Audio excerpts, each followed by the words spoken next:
Hapo zamani za kale walitokea vijana wawili, Mr. and Mrs. Hussein Itaba. Mr. Itaba alikuwa ni bondia, mke wake Mrs. Itaba alikuwa muuza losheni, lakini pia alikuwa mganga wa kienyeji.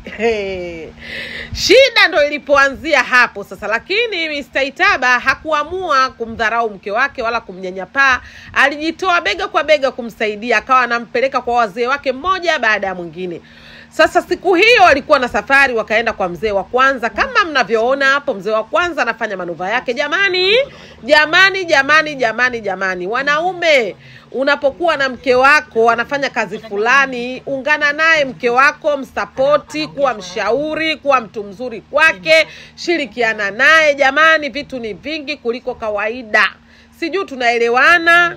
Haya, kama mnavyoona, Mr. Itaba anaenda na mke wake pori kwa pori, anaenda na mke wake kijiji na kijiji, na watu wanaona. Jamani, hapo wakaenda kwa mtu wa pili. Huyo mtu wa pili kama mnavyoona wanaendelea kuelekezwa dawa, na Mr. Itaba yuko makini na mke wake yuko makini kuliko kawaida. Kazi ni kushirikiana jamani, akikosa huyu kapata, maisha yanaenda. Maana wanaume wa sasa hivi mnajua kutumia pesa, mnajua mademu, mnajua kulewa, mnajua hivyo. Mambo ya nyumbani yanawashinda. Namna hiyo mwanaume kama unashirikiana naye hivyo, hata akikwama kulipa ada, mwanamke unaitoa tu kilo moja, kilo safi jamani. Usipoitoa utakuwa una roho mbaya jamani. Pesa ni maua, uchanua na kunyauka. Kama mnavyoona bado tuko bega kwa bega, Mr. Itaba na mke wake Mrs. Itaba aka Lulu White, mganga wa kishua, dokta wa kiroho na kimwili. Bado wapo wanasikiliza maelekezo kutoka kwa waganga wao, kutoka kwa wazee wao, kutoka kwa wataalamu wao wa tiba. Baada ya hapo njaa ikawauma kali sana, wakaenda zao nje, wakaanza kuchoma mahindi. Huko walipo hamna chakula chochote. Walikuwa wanakula mahindi na kunywa maji tu kwa muda takriban siku walizokuwa wamekaa, ni mahindi ya kuchoma na maji tu jamani. Walikula mahindi mpaka matumbo yakawa yamewajaa gesi, wakaanza kutoa mishuzi mikubwa.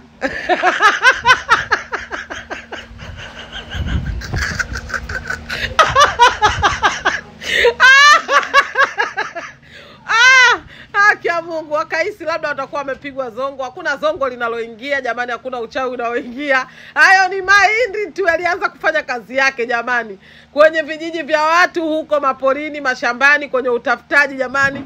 Mr. Itaba bado anaendelea kumpa hindi mke wake, ana masizi mpaka usoni kachafuka.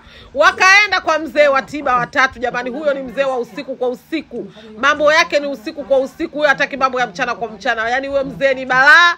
Huyo mzee sio tena hapo tena hamna uganga hapo tena, kunachoongea kwa muda huo ni uchawi kwa kwenda mbele, mambo ya kucheketua. Wewe umeona wapi tiba za usiku kwa usiku wa manane? Wakaenda kwa mzee wa 4 hapo. Mzee wa 4 naye anatoa maelekezo yake, maufundi yake, maujanja yake jamani. Uganga hauna mdogo, uganga hauna mkubwa. Kwa wale waganga wenyewe wanaelewa, uganga hauna dharau, kudharauliana. Siku zote waganga huwa wanashirikiana. Kazi hiki kushinda, peleka kwa wazee wako, nenda kapate maelekezo makubwa zaidi, nenda kajue vitu vingi zaidi, jikubali kujishusha. Usijione wewe unajua kila kitu jamani, mnakuja kuharibu kazi za watu. Kama mnavyoona mimi nimeenda kufuata dawa, nimeenda kufuata uchawi, nimeenda kufuata ujuzi. Mmeona naendelea kuelekezwa jamani, mambo ya kuchuchumaa. Wewe unataka kujua nini? Nasemaje? Tulieni. Mwanaume tulia na mwanamke wako, mwanamke tulia na mwanaume wako. Fanyeni kazi. Uchawi upo jamani. Uchawi upo jamani. Shauri zenu. Nimemaliza.